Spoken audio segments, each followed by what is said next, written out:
Welcome to the Don't Die Rusty podcast. I'm Rick Hansen, and we will be talking about living, not dying. We're all on this adventure together, and we will be interviewing people who inspire us to live our best lives. People with various backgrounds who will walk us down the trails they took to not die rusty. Adventure in life are many things to many people. It could be a sprint or an endurance race, but with each adventure, we become a better version of us. We hope you keep chasing those dreams, being the best you, and of course, don't die rusty. Hello, Don't Die Rusty Nation. This is going to be one heck of a conversation tonight. We're missing Ricky Bruley, and we are lucky enough to have Karie Lee Knoke. She was the runner-up in episode 9 TV show Alone, and she has so many other stories to tell here. In watching Alone and then researching, you are an inspiration. Oh, thank you. I just wonder where people like you were when I was growing up, because we're roughly the same age, and all the girls seem to want to be doing girly stuff, and you're out saving the world, learning how to live in the wild. Yeah, well, I wish I'd known people like you when I was a kid. As a child, I was not a girly girl and I was not a tomboy, so I was kind of in this Yeah. niche where I don't know. I had a couple of girlfriends that liked to do the things I like to do, like with horses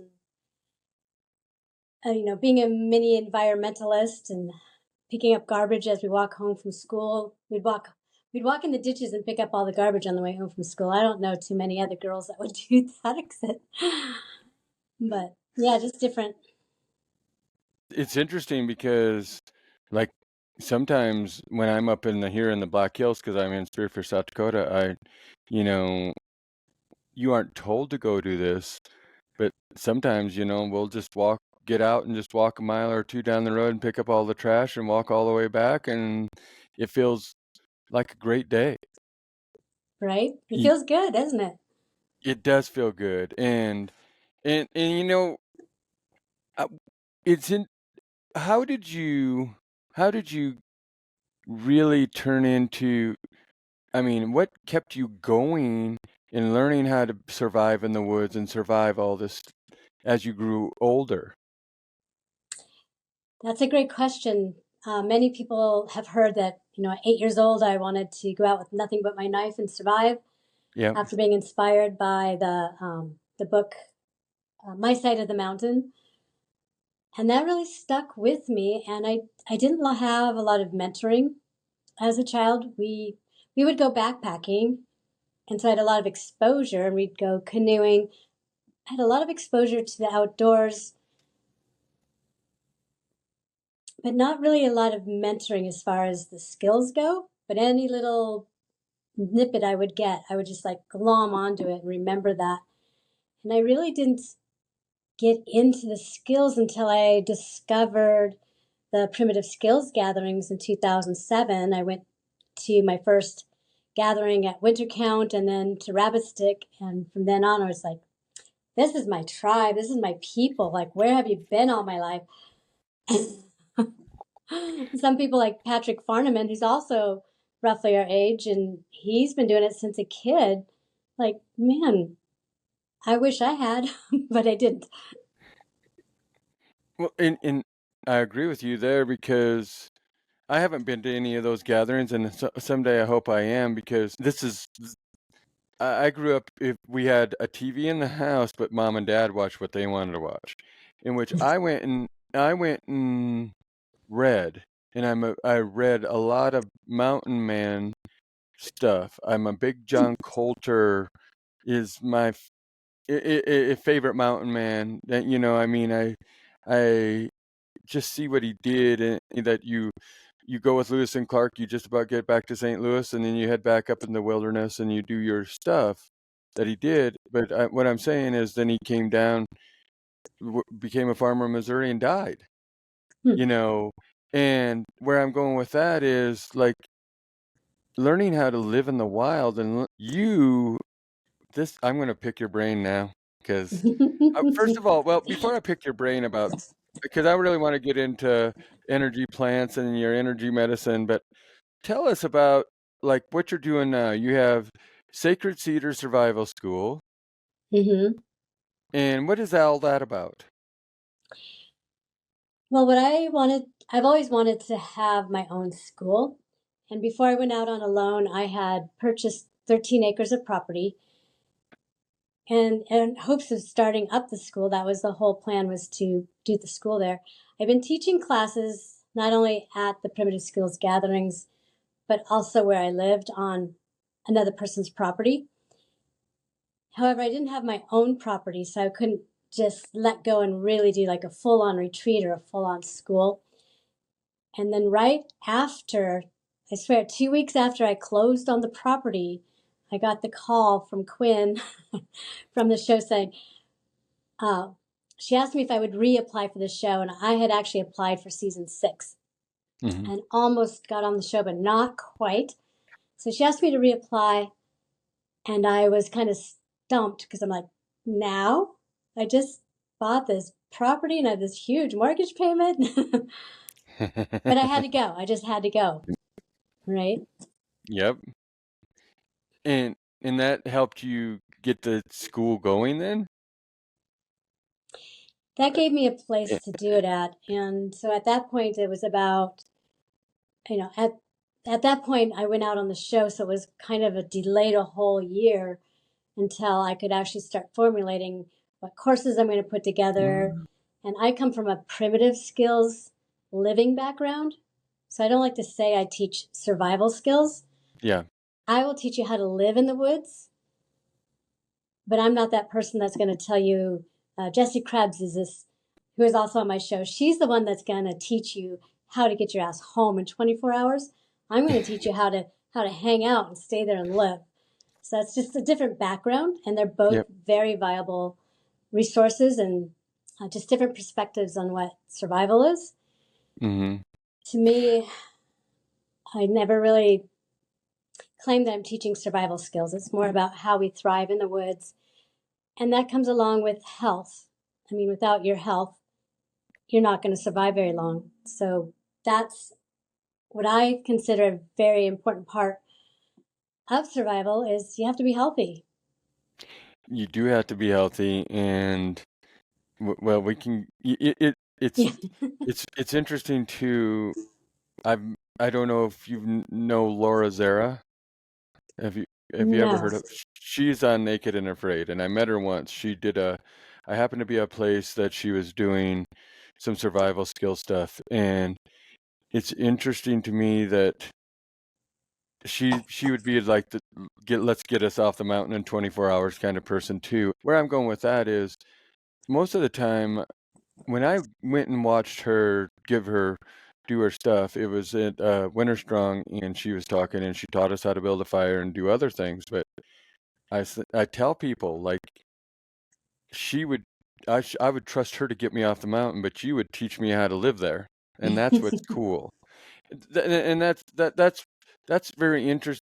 To me, that's interesting because what got did so we might as well talk about what I'm really, really, truly interested in is because people know that I've been on this health journey, and you're into is it energy medicine and energy plants that you work with, correct?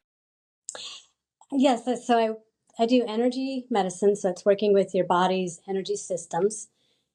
And I also do herbal medicine, Mm. whether it's flower essences. So I'm here in my office right now.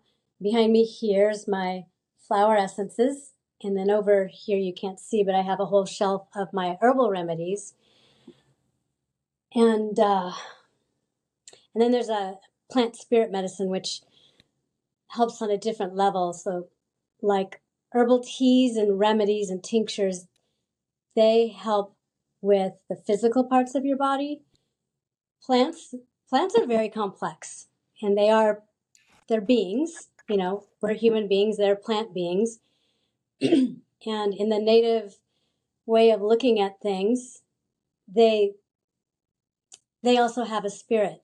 So plants on a physical level with the tinctures and teas, when we take them in that way, they are helping us on a physical, our bodies in a physical way.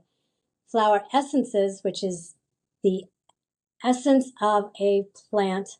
So each plant has a purpose in life, just like we have a purpose in life, whatever that is.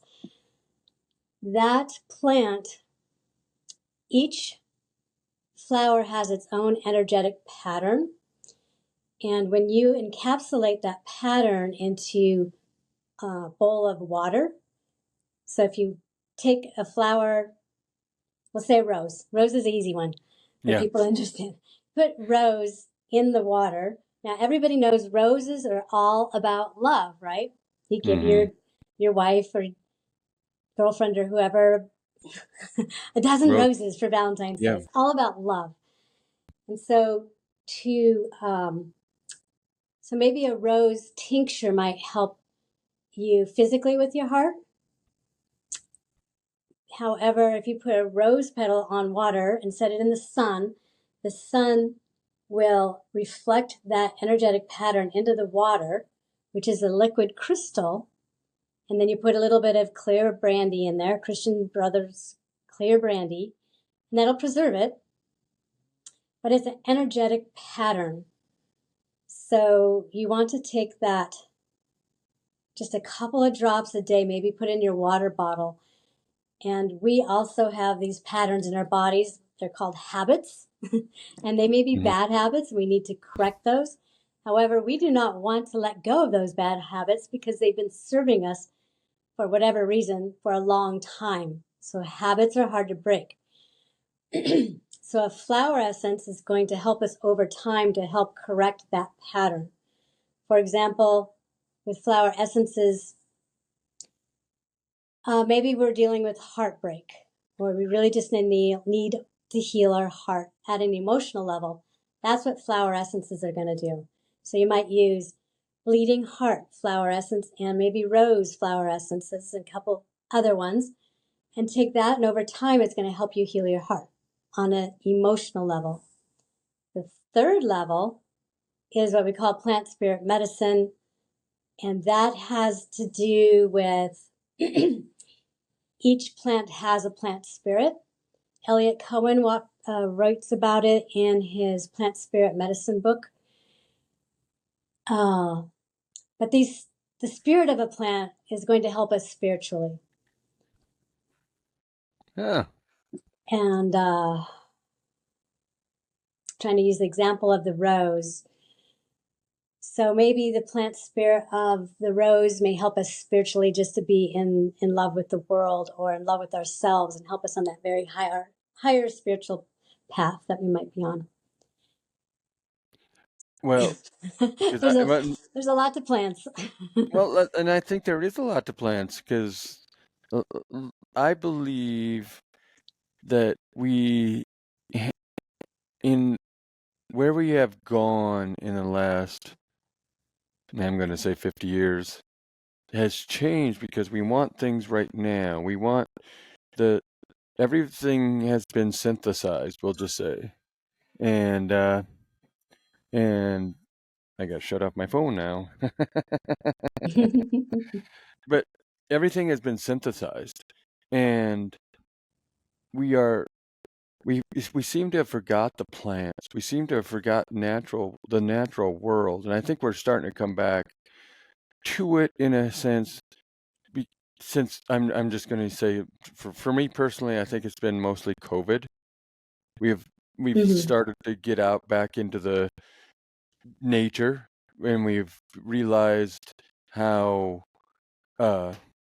plants, animals, the whole spiritual essence has I think it's starting to come back myself. I don't know if it is, but I'm hoping. Maybe it's eternal hope. But I think people are starting to realize the good use of plants, in different ways. It's not just eating broccoli and cauliflower or carrots. There's other plants out there that have medicinal purposes as well as energy. And then you can get into the woods and you can enjoy the whole part of life. Yeah. And there really wasn't a question there, but I'm just saying, I hope there is. My herbal teacher, she's always saying that plants are here to heal the world as long as we don't destroy them all first. And that's kind of what I'm really right now wanting to step into, is bringing awareness around specific plants. I've been really diving in deep with blue camas lately, death camas and prairie camas, because one's going to kill you and one's going to feed you. And just how watching these fields and fields of different plants disappear because of urban sprawl, and now they're spraying herbicides on our forests and or logging. There's a plant called lady slipper, and it's a very good sedative type of a plant. And it was being over harvested because it was in such demand. And I had some on the land that I used to live on, and I marked them with a flag so that I would check on them every year. I lived there 15 years, and I kind of caretook these little plants. And I moved off, and they selectively logged the property, and those plants are now gone. And it's not anyone's fault. It's just out of people don't know. So I'm really wanting to step into that place of, I want to bring awareness to what plants are that we really need to take over. And I'm trying to right now, I just transplanted a whole bunch of blue camas, and I'm trying to propagate these wild plants to see if I can. And I want them to continue to grow. So I'm putting them in a safe place where I know that they're not going to be squished out by human ignorance. I hear you there. Where have you? That's just a hobby. I've got lots of projects, but that's just one of my little projects I've just started. So, but what are you? Where are you learning? Like, are you learning from American Indians, or are you learning from, like, the Orient? Or are you learning from African, tribes, or is it all combined, or do you have any specific place of using plants that you are using? Yeah, that's a great question. I am focused on what's around me, so local plants. I like to refer to the native plant societies when I'm really trying to identify plants, and I encourage that in my foraging courses, to stay away from these apps and books. I mean, they're helpful, but all the apps, there's misinformation, contradictions, even not just the apps, but also in books. So they're great resources, but I typically focus on plants that I can use in my backyard, in my own mountains, in my own region. Where I've learned that, I have a few teachers I've learned from. Michael Moore, he's now gone. I've taken a course from Rosemary Gladstar, and then Barbara St. Dennis, who is my local teacher here. And I also learned from native elders. And I'm not native myself, so however, this is how I've learned to, it's by being in native ceremony, I have learned from native elders how to be on the land and how to interact with the land and the plants. And that's where I've learned this from, all the way from the Maricame in Mexico to grandmothers in Costa Rica. And so I've picked up all this information, and it's a fine line. It's a fine line when I'm trying to share this of what I've learned. It's a fine line between cultural appropriation, because I'm not really making money out of it. I'm not like Yeah. But I like to say a cultural appreciation, and I'm wanting to work with the tribes to help save these native plants that are their heritage, and also mine. I'm sixth generation Pacific Northwest Territorian. My ancestors, my great-great-great-grandfather was a scout on the Oregon Trail. I can't help what my lineage is, but I have a very strong connection and desire to learn the native ways, but I owe it to these native elders who have taught me how to live on the land, with the land. That's the key thing, is with the land. And when I went out on a show, and when I went out on alone on the show, that's what I did. I made my offering, I made my prayer, I treated my whole time on the show as a ceremony. I went to a sweat lodge, I went in. Before I left for the show, I did a sweat lodge, treated the journey as a ceremony, and when I came home, I sweated out. Not as a vision quest, because I already had the vision. Yeah. I'd had the vision for many years. Yeah. But I wanted to do a kind of a spiritual experiment. It's like, okay, let's put all of this to the test and see how deeply I can connect with the land, the ancestors there. My first prayer, second day, I made a prayer to the land and said, hey, I'm Karie Lee Knoke. I'm a foreigner to this land. I'm from the other side of the continent. I'm here to do this show, but not really to do this show. But first I have to apologize for what's going to happen here. The helicopters, the boats, people cutting down live trees, doing this and that. And I don't know what they're going to do. And I am sorry. I apologized. And I just got shivers when I said that. Yeah. It lives in my body still. I apologize for whatever's going to happen here. But why I am here is I want to see how spiritually deep I can connect to this land. And I felt so held and supported and guided. Like I knew when to go fishing and when not to go fishing. And the ancestors, I've said this before many times, the ancestors told me how to build my shelter. And I've been building shelters since 5 years old, I'm really good at it, but I was perplexed and I was having a hard time figuring out exactly where to build a shelter because I was in a wildfire burn, so very exposed, which is not good.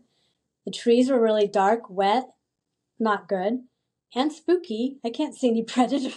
I was like, I don't want to be in the trees. Burr, it's cold. But one night, as I was going to bed, I just looked out on the landscape and it literally just hit me like that. And so the message I got was, so this is day 14, the night of day 14, right? Yeah. 2 weeks still living underneath this little shelter tarp. Like I gotta start moving. Yeah. And what I heard was lift my skin, lift up my skin. Well, first of all, I looked out on the landscape and it hit me that, oh my God, this whole hillside is clay. I'd seen the clay. It helped me with my bug bites, which they didn't show. But I rubbed clay all over my neck and I got rid of those bug bites. Uh-huh. I just realized it's all clay. And so then I heard this voice, lift up my skin, dig down in the clay, push it aside, build up your walls, put your roof on, put my skin back on top of you and I will keep you warm. And I just like, oh, okay. And I went to bed. My brain was just turning. And the next morning I just started digging. And I took the topsoil was the skin they're talking about in a metaphorical way. So I took the 3 to 4 inches of topsoil and made them into, I call them bricks, and set them aside. I had 41 by 1 foot or so of these pieces of topsoil, set them aside, dug the whole shelter and put that back on top of the tarp. And I was very warm, especially when it snowed. It turned into an igloo. So, and I just had to trust at that point. That's what I'm here to do, is to live with the land, right? So I just had to go for it and trust. However, this is what happened, was that I built it on a ridge that went down to the river. Mm-hmm. But on the right-hand side of me was a taller ridge. I'm going to stand up for a second. Yeah. So here's the little ridge. This side was a taller ridge going down. This side was also a taller ridge that went down to the river. I could see everything in front of me. There was all this alder in front, so no predators were going to come through there. And if you look at my arms, I was being held. And when the Ah, wind yeah. blew, because I was Yep. down here, even though I was fully Mm, exposed, had all sunlight all day long. When the wind blew, it would go right over. I could see the trees blowing. And would go yep. right over the one ridge and over to the next, and it wouldn't touch me at all. And if That it did is touch cool. me, I knew it was really blowing. But I could see predators from all directions. I felt really safe and I was feeling really held. And like I said, I just had to trust what I was hearing because that's what I asked for. And then this will freak you out. It freaked me out. Mm-hmm. At the end of the show, so I came in and I'm in the aftercare and the refeeding program. The second day I was in there, this gal, she was from the local tribe. She lived nearby, the Innu tribe. And she came into my room. She was the housekeeper for the lodge. And she came in my room with a vacuum cleaner. She's all kind of like this. Yeah. And I was just like, she was just standing there. I was like, yes. And she goes, can I give you a hug? I'm like, sure. She goes over and over. She gives me a big hug. And she started crying. And she gave me this big hug. And she's like, oh my God, I'm so glad you're okay and that you're safe and that you're here. And I've been praying for you. I've been praying for you out there. And hoping that you had everything you needed. And I asked the ancestors of my land to take care of you and protect you and make sure you were safe and have everything you needed. And I started crying. It's like, oh That my God, girl, we got to talk. And so that ceremony that I had started was still going.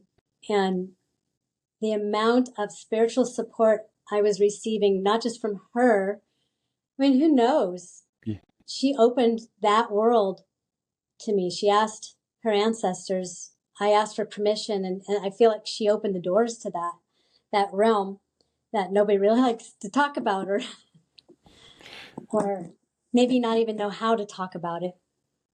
But Well, I I think a don't lot of think people experience that and just really don't want to be viewed as this woo-woo person, or they don't know how to talk about it. But I think a lot of people experience this kind of phenomenon all the time. And yeah, and I came home and I found out even more stuff like that of the grandmothers in Costa Rica praying for me, in Mexico, and yeah. they don't even get the show, and they just knew I was out there and they wanted me to do good.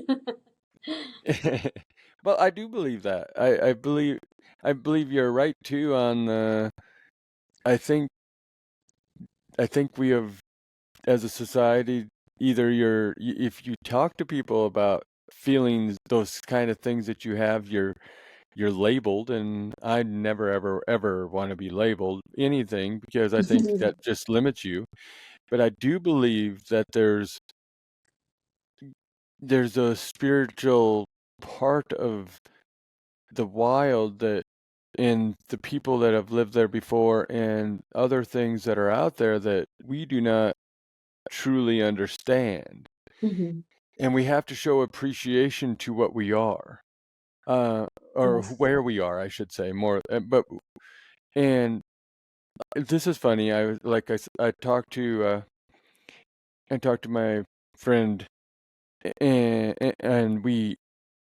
I said, when I ever take anybody out in the woods with me, like first time, like we're out looking at things, the ones that really I think are getting it are the ones that see the little things, that see that little flower or that little bird or this and that.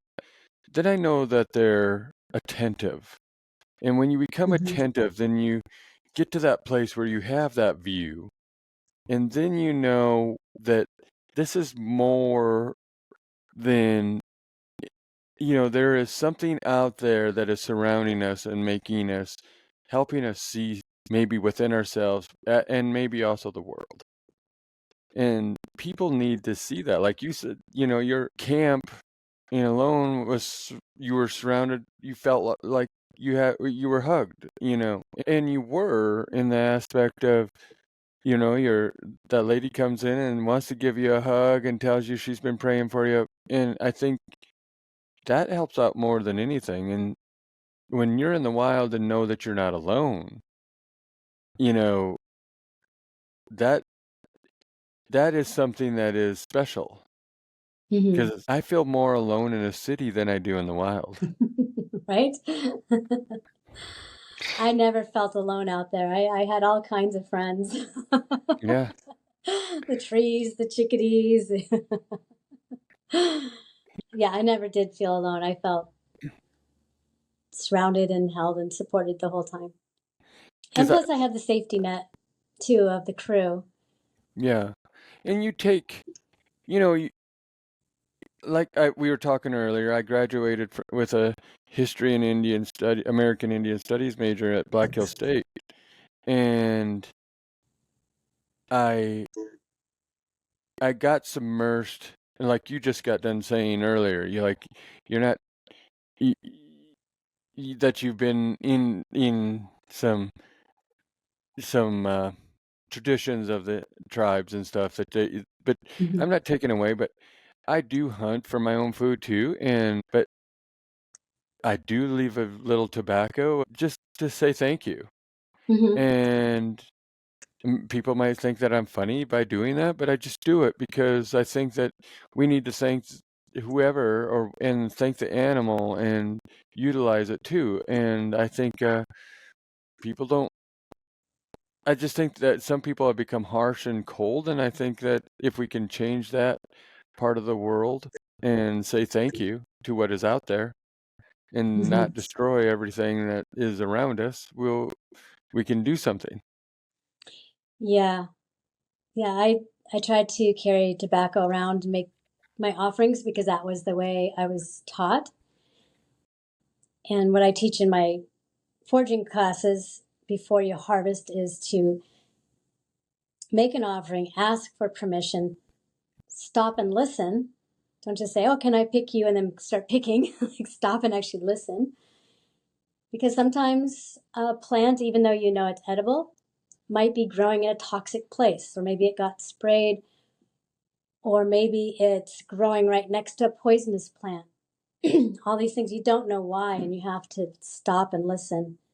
And if you get that cold feeling, don't touch it. That's kind of a warm feeling, go for it.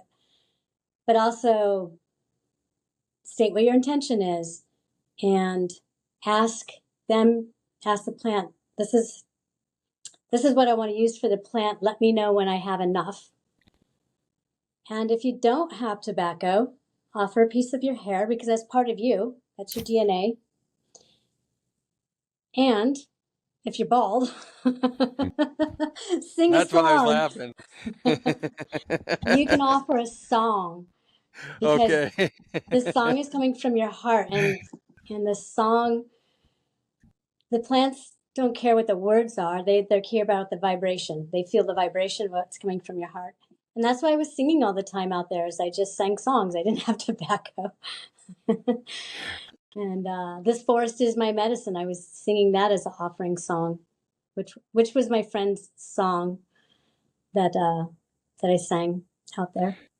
Well, I love that you sang your mom a birthday song too. Yeah. You know, Yeah. that's special, really. I here's my question. I don't remember, but you don't have a calendar, right? No, but we have the date is imprinted on the camera. Yeah. Oh, I because knew I her was good thinking birthday.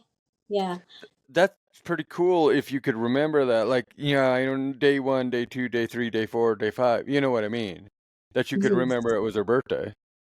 Yeah, I was remembered her birthday. I knew Halloween. I didn't know when Thanksgiving was because it's on a Thursday and I had no idea what day of the week it was.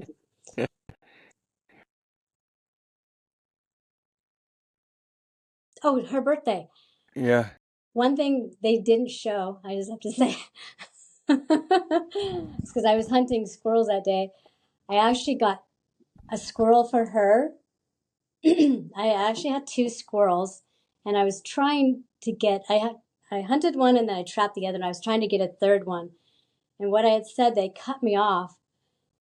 I said, I got a squirrel, one for you and one for me. Sorry, Dad. But they cut me off and said something like, I don't remember when. I was trying to say I got my last squirrel. Uh-huh. But they kind of re-edited the words. But if you took the picture, you'll see the second squirrel in my other hand. Oh, I was like, I had two squirrels, and I don't know why that would have been so cool for them to show that, but just a little yeah. editing, the things they do when they edit. But that was a Oh, great yeah. day. I said, one for each of us. I'm going to eat them both, but Yeah. sorry, No, that's didn't get the third one. but that uh, here's a question for you too is like the best concerts that I have are alone in my car, but with the plants, they might not like my singing. Well, it's what comes from the heart. You can just Oh, hum along, and it okay. really doesn't matter. It's just, that Yeah. positive vibration. They want to feel the love. That's all. Excuse me. So, how do you think that, how do you think it spiritually, I mean, besides the show, that being in the woods affects you then? How does it, to me, it's a calming, like I said, I would rather wake up in the middle of nowhere than any city on earth. I Hmm. feel more safe in the woods than I do in a city. It's funny that we talk that there's culture in cities, but there's peace in the, I say there's, you can say that, but I think there's peace in the wild. Yeah, I totally agree. I'm the same way. And I find it, I want to say odd, but maybe more sad that people think the woods is such a scary place. And it's scary because we aren't the apex predator in the wild, but neither are we in a city either. Mm-hmm. We're not the And I think when you have exposure or have an appreciation, but when you have that connection and you start to learn, it becomes your normal. When you spend enough time in nature, it's your normal, and it's not so scary. And I remember, the first time, like going to Alaska, my first time in Alaska 25 years ago, me and my partner did a 3-month kayak trip in Southeast Alaska. We were terrified of the birds. I mean, the bears, Yeah. not the birds. Terrified of the bears because these are brown bears. They're the big Mm-hmm. grizzlies. They're not Idaho bears. Yep. And our first week, like, we had a rifle for protection, and I was shooting it, but it made me cry. It was the only gun that made me cry, only because I knew that if I was shooting it was because I was killing something, Yeah. which I didn't want to do. So it was an emotional cry. Plus, it hurt my finger. So it was a good excuse. But we were under a lot of stress, and we weren't able to relax. We went to some hot springs, and I felt like I'm just in a bowl of stew here, Yeah. because we'd seen pictures of grizzly bears at that same location from some friends. And then after a while, we went to a bear observatory called Annan in Southeast Alaska. And we went there and we saw a number of bears, and we saw that they weren't really interested in us. They were interested in food. And as we went on, we just got more and more confident that they're not out to eat us. Yeah. Especially the bears, they're not out to eat us. They just don't want anything to do with us Mm-hmm. unless they're threatened, and they're going to hold their place. But Yeah. it takes exposure to kind of get over that. And I won't say it's the only way, but the way I got over it is just that exposure of like, oh, there's a bear. Okay, just go on my way and avoid it. And yeah, it's scary. No, exact. And you get Yeah. out of it and you're fine. And the Yep. bears aren't so scary anymore. And I guess with the school, I really would like to help people with that exposure. Not that I'm going to say, oh, here's a bear. Go try that out. But how to prepare yourself, how Yeah. to how to know what to do, carry your bear spray or your gun or whatever that is you're going to use to protect you. If you Mm-hmm. have a dog, train your dog to not charge a bear, because they're just going to turn around and run and bring the bear back to you. Yeah. I trained my dog by sign language, not knowing why, But again, in Alaska, me and my dog hiking down a trail ran into a bear, and I was not carrying a pistol. Actually, I was, but I didn't want to use it. I go hiking all the time with my dog, and we ran into a bear, and I used my sign language, like sit, stay. I ventured forward, and then come. And Huh? he was totally in tune with me, and this bear came across the trail. We went out further, went up the hill. I went this way, and then it went this way. We kind of did this. Really? He led us down the trail. He was just wanting to fish. He was in the stream trying to fish. And Very cool. if you're out in the woods, I would at least carry one of those three things: a dog, pistol, or your bear spray. Well, otherwise you need, and just be a bear aware and know what to do, know how to react. Yep. Or maybe have a slower person with you. No, I'm just kidding. Yeah. Someone you don't like. Yeah. Sorry. So, but you have coming up in 2 weeks, isn't it? You have your Survival Sisterhood Retreat. What's that about? Yeah, I'm really excited about it. It's coming up quick. I'm just in the final getting everything together for that. Survival Sisterhood, it's actually it's not just a retreat, it's a full-on year-round community of women. Oh. And it's all about women learning skills from other women, and I'm bringing in top-notch instructors, but creating a container that's a safe, non-competitive, non-judgmental, supportive, heart-centered environment for women to learn in. And that's what women need. They need to learn from other women. And we love our guys. It's not a man hater club. Yeah. We need our men to support us and give us that time to be together, so that the women can learn skills and then go home and go camping with their husband and say, "Hey, honey, I'll start the fire."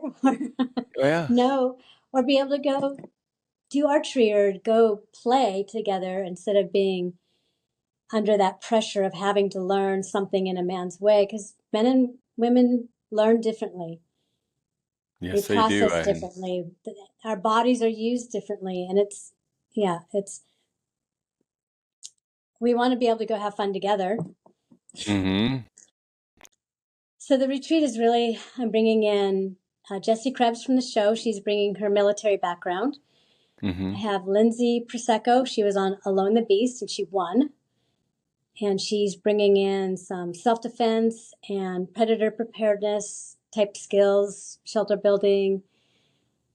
And then I have my local friend, Laura Clemens from Tendril Apothecary. She's doing women's natural health and herbal medicine, because like I said, we need to have our health as part of surviving. So this is a holistic viewpoint or approach to survival, all these different perspectives of what we need to do. And then I also have another local gal named Monique Thorpe that's doing gun safety and rifle safety. And then myself, primitive living skills. Yeah.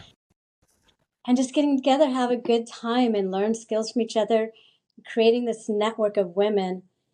And we're not just to support each other, and we're also raising funds for cancer services because women who are in that place of breast cancer or cervical cancer, they really are in a survival situation. It's really popular to do wilderness survival, and that's what survival is. We're going to go out in the woods and survive. Let's be real. These women are in a survival situation. So how can we as women support one another? And maybe it's just, so-and-so wants to go for a walk or wants somebody to watch a movie with. It can be really simple things. It doesn't have to be complicated. But how can we support each other in our times of need? So we are raising funds for cancer services. The other piece, so that's the 5-day retreat. Throughout the rest of the year. Yeah. Yeah, throughout the rest of the year. I was going to say, where is, I mean, are Okay. you going to do this every year, or how do people get into it? Yeah. This is our first annual, and I Uh-huh. found this amazing piece of property right outside of Priest River, Idaho. So this is in Mm-hmm. North Idaho. It's 160 acres, surrounded by state land, and we can pretty much do whatever we want out there. Mm-hmm. Yeah. So we can just go have a fun time and do what we want to learn out Mm-hmm. there. It's coming up so we start the evening of July 8th to the 13th. So that's in, yes, 2 weeks. Yeah. And the other piece of that is we also have a community that we meet year round. And in that community, as a membership type community, and I do online every month. We do an online course. We have a circle up call where we just get together and chat, get to know each other. I give weekly tips on different survival techniques and some homework. And so we'll talk about that, and that I just kind of keep things going throughout the year so that we can become a real network. And I'm always looking for ways to increase that network, but bringing in other instructors as a guest instructor. And it's not about me. I'm not at the top of the pyramid. I'm just a person in that circle. I'm just holding the space and the vision for it. Mm-hmm. But this is an open circle for women or folks who identify as women that feel that they want to be there. Well, I mean, it's just one of those things that I think my wife might be interested in, and I was just trying to figure out how do you get a hold of you, or we'll put some in. You'll have to send me stuff, and we'll put that in the show notes too. But I'm one of those people that my wife, like, I want her, like, she goes on a fishing trip without me. I appreciate that because I know she's independent and strong, and she's learning how to. I mean, it was a fly fishing trip, and I don't know how to fly fish, and I went and was doing other things, but I appreciate the interest of her getting into the woods and learning things. And it's Mm-hmm. not so much, like you said, it's not so much that she wants to be hardcore, but I would like her to learn, and she wants to learn things. I think that would be an interesting thing for my wife to be in. So I'm going to talk to her tonight, actually, after that, and for a little while, like I said. So anyway, Yeah, I would love to have her. Yeah, and this is the type of retreat that's this isn't like push your limits and challenge yourself. Although I'll recommend it if you want to challenge yourself, we'll yeah, help you with that. But it's not meant to be hard and struggling. My 81-year-old mother is coming, and so she'll be participating. well, that's awesome. And there's certain things yeah, yeah, she's herself. She has a pistol for safety, and she's never shot it. And a lot of women are like that. They'll buy something, but they're afraid to shoot it. So it's like, well, let's learn how to use it so it's not a danger to you. That's a Mm-hmm. tool for you. So it's really not like you have to be in really good shape to come. You're not too old. We're not too out of shape. It's like come because it's you. Yep. It's you, and learn what you need to do to protect yourself or how you're going to survive or whatever comes to you. So it's more about empowering, building self-confidence, self-reliant, and self-resilience. That's the health Yep. part. Yep. But how to just be, strong and confident in what your capabilities are and knowing what you need to do to help you overcome any kind of a situation that you might run into. Not Yes. just in the woods, but could be at the Well, shopping mall, you know? I hear you, and that's why, yeah, she's taken uh her gun safety. She's taken gun how to use her pistol in proper ways, and and those are the things that, as her husband, I can't go out and teach her, because and I shouldn't, because Yeah. they you just need somebody that is a teacher and not like your husband.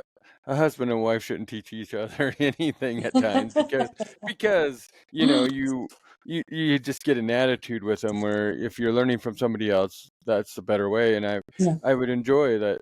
I mean, like I said, I would chat with her about this thing because I think she would enjoy that. She's Yeah. it'd be a good deal. Yeah. And our bodies are different. We use our bodies differently. Yes. we have So. we have different strengths.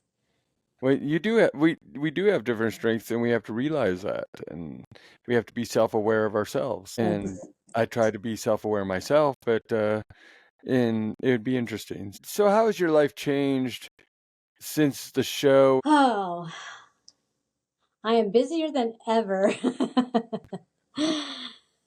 and yeah, part of me wants that life back where I was doing a lot of crafting and my garden. I don't have a garden yet on my new property because I don't Yeah. have any water.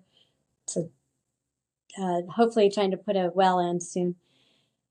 My life has changed. You could say I've always known what my personal purpose in life was or is, Mm-hmm.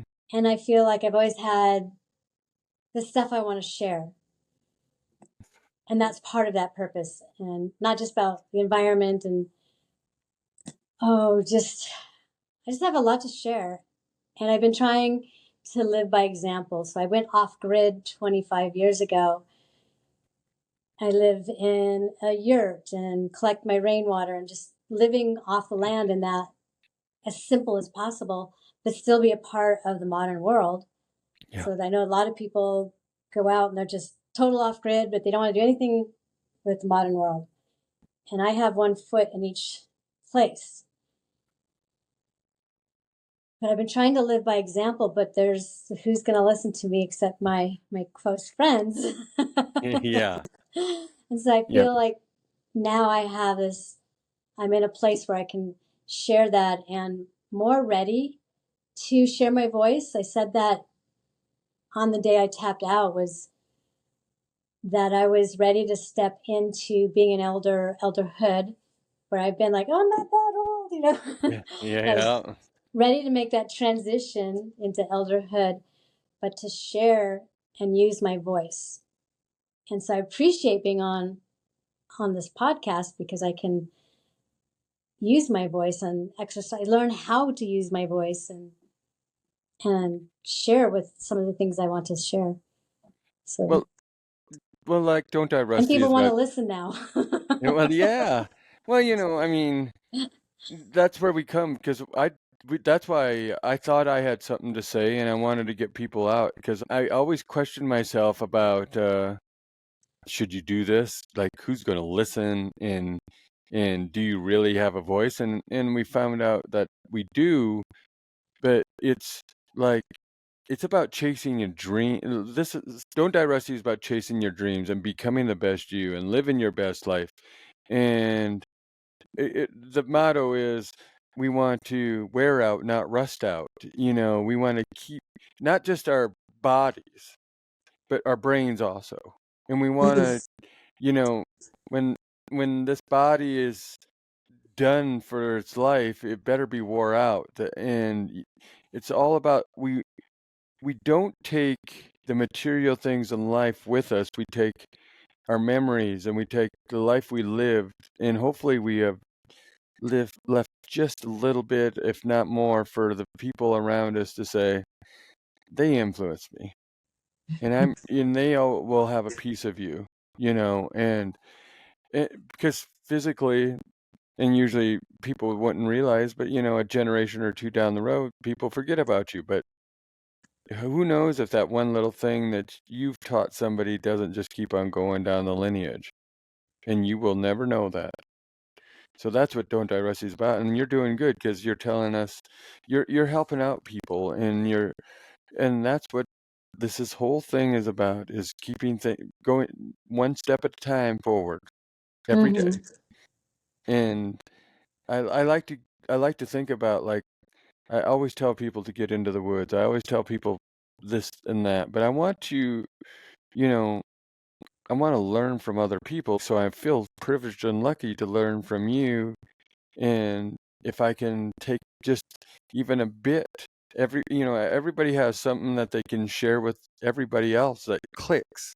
And you've clicked a few things with me here, and you get me curious where I want to study more about like the plants, and I want to study about things, and that maybe someday we can have another episode, and we can really get down deep into some other stuff.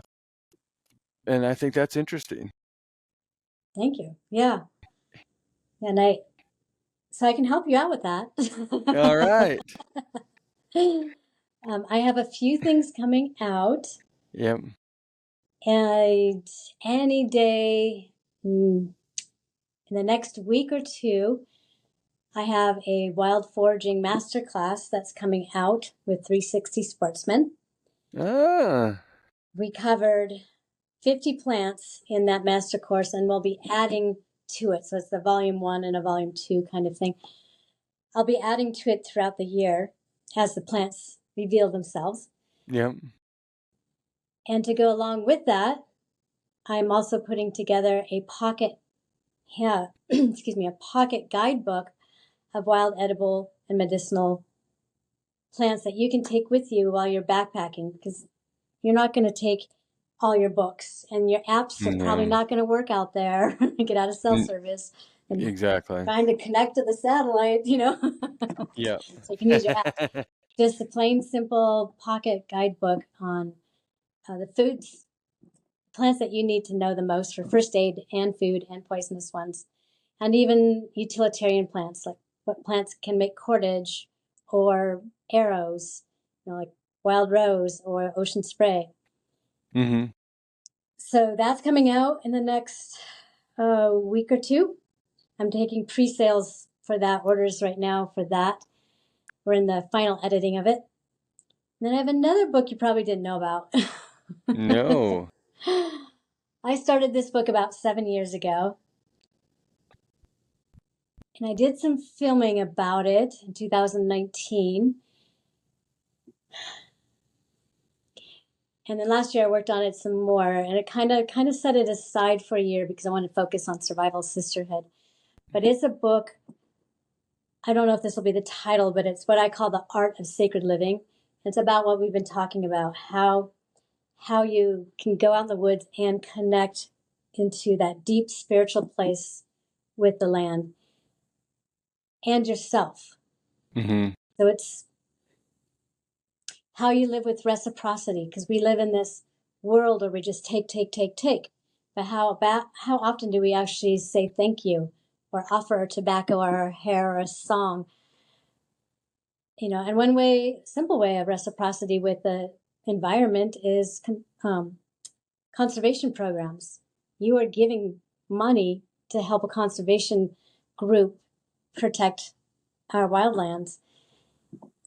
So this book is kind of on the back burner now, but I'm going to bring it back up this next year because I want to reintroduce that.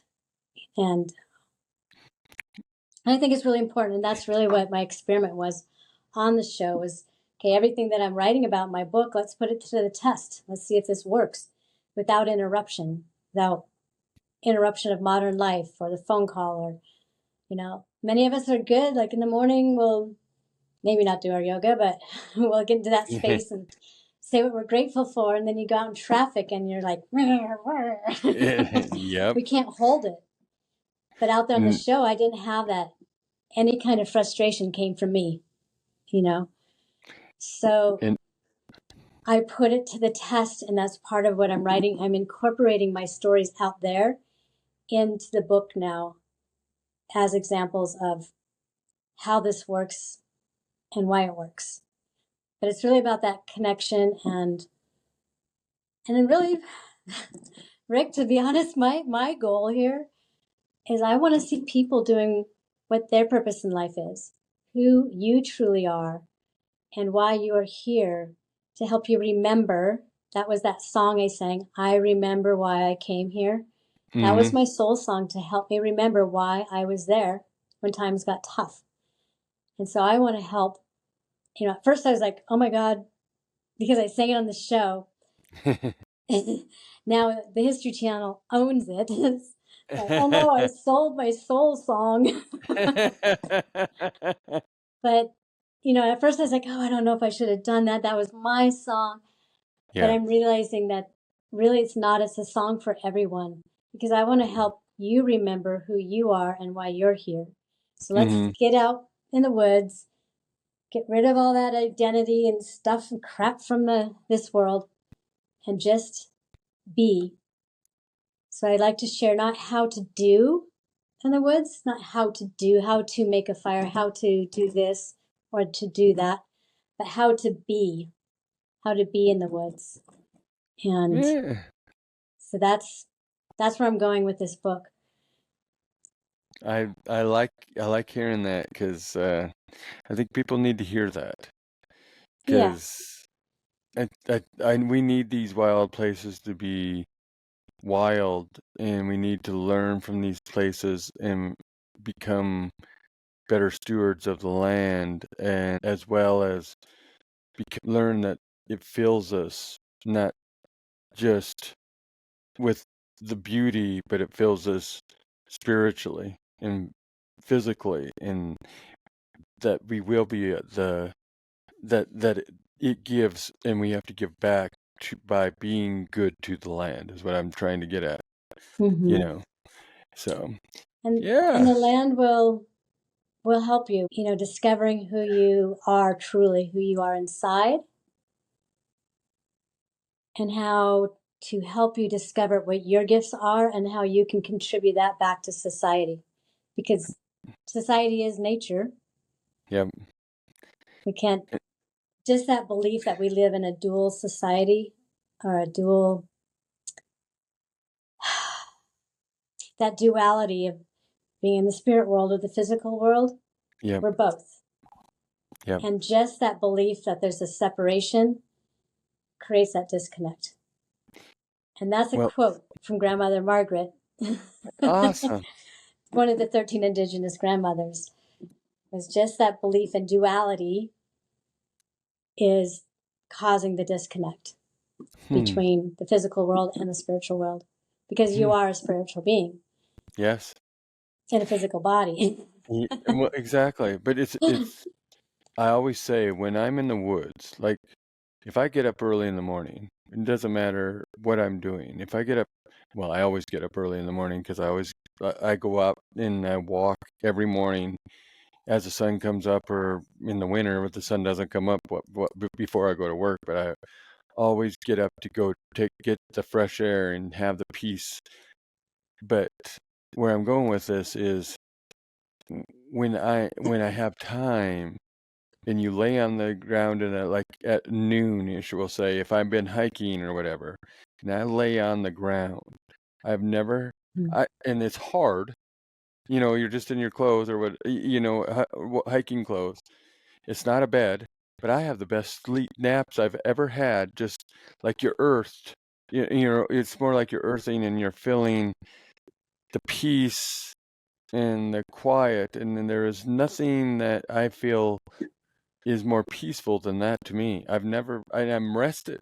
It can be an hour, it could be a half hour, but I feel more rested than laying in a bed. You know what I mean? Like coming home and taking a nap. And I think that people seem to miss that stuff. They look over it, look past it. And I think we're getting to those places. Yeah. Well, we wear rubber shoes all day, and we live in wood houses, and wood and rubber are insulators. Yep. So that's our disconnect. Yes. I was talking to someone just yesterday. I'm not going to keep going on. Yeah, no. And we were talking about electromagnetic frequencies, and the big scare with 5G, and we have there's more electromagnetic frequencies than ever before, and that's not true. So not true. There's always been the same amount of EMFs, but we are electromagnetic beings. So we have a North Pole and a South Pole as our feet. Mm-hmm. And when we wear rubber shoes, so we need to have that biofeedback from the earth. And when we wear rubber shoes, wood houses, we are disconnected from the earth. But if we go outside, you don't have to be barefoot. But when we're outside, we can create that connection when you have skin to skin contact, especially. However, if you're wearing wool socks or leather, those are animal proteins. So those are not, they're conductive, they're not insulating. So you can go outside, if it's cold, wear some wool socks or leather patent shoes. Yeah. We used to wear them, we don't anymore. Mm-hmm. And they now make shoes that have little leather patches on them. And that's going to help you connect to animal protein. But cotton is a plant protein and it's an insulator like wood. Huh. So that's just a little tidbit there. Is like, that's why wearing buckskin is so cool. Yeah, Or exactly. moccasins, because Yeah. you are connecting to the ground. And Yeah. we need that. And when you're grounded, the 5G and these electromagnetic frequencies that are now concentrated, that's the problem. They're now concentrated and they can drill through your body's energy field. Huh. Or your aura. And that's what 5G is doing. It's drilling through your energetic field that you can't protect yourself from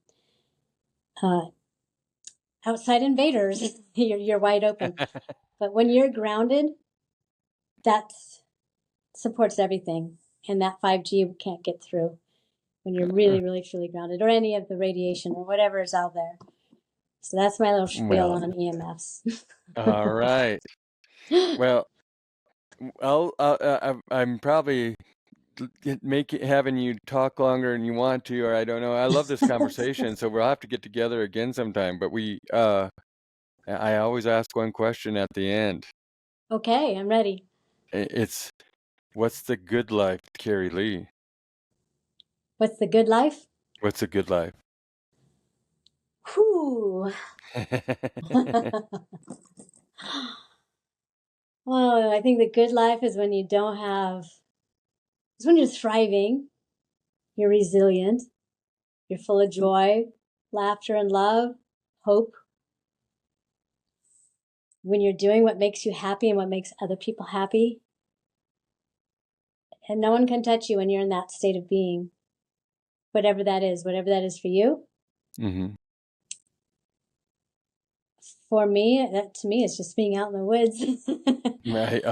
And not just being out in the woods either, but that's my happy place. And when I can share it with friends, that's even better. Yeah. Well, I like hearing that. So I just want to thank you so much for being on here. I mean, I understand it's interesting how when you're trying to get a hold of people and it goes back and forth and stuff, but thank you for sticking with us here. And thank you so much for being on. I truly appreciate this, and I want to get back on and pick your brain again. Okay.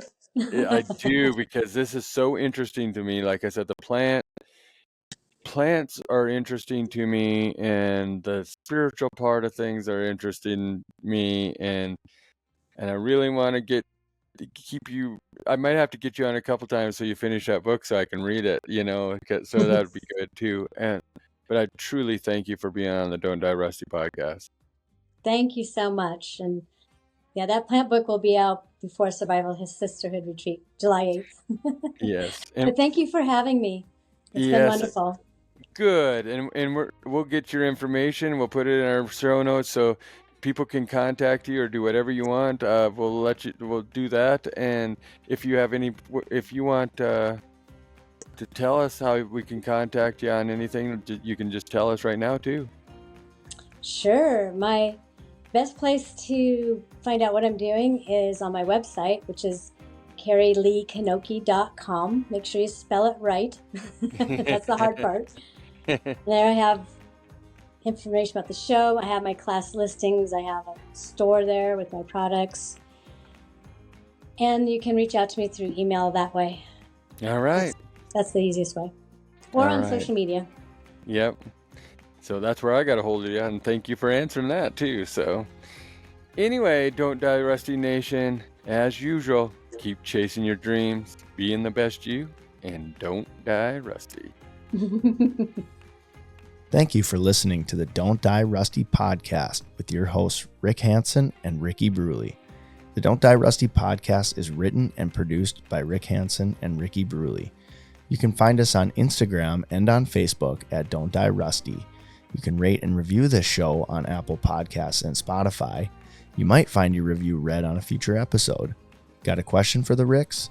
Send us an email at don'tdierusty@gmail.com. It too could be featured on a future episode. And if you haven't already, please subscribe to the Don't Die Rusty podcast wherever fine podcasts are downloaded.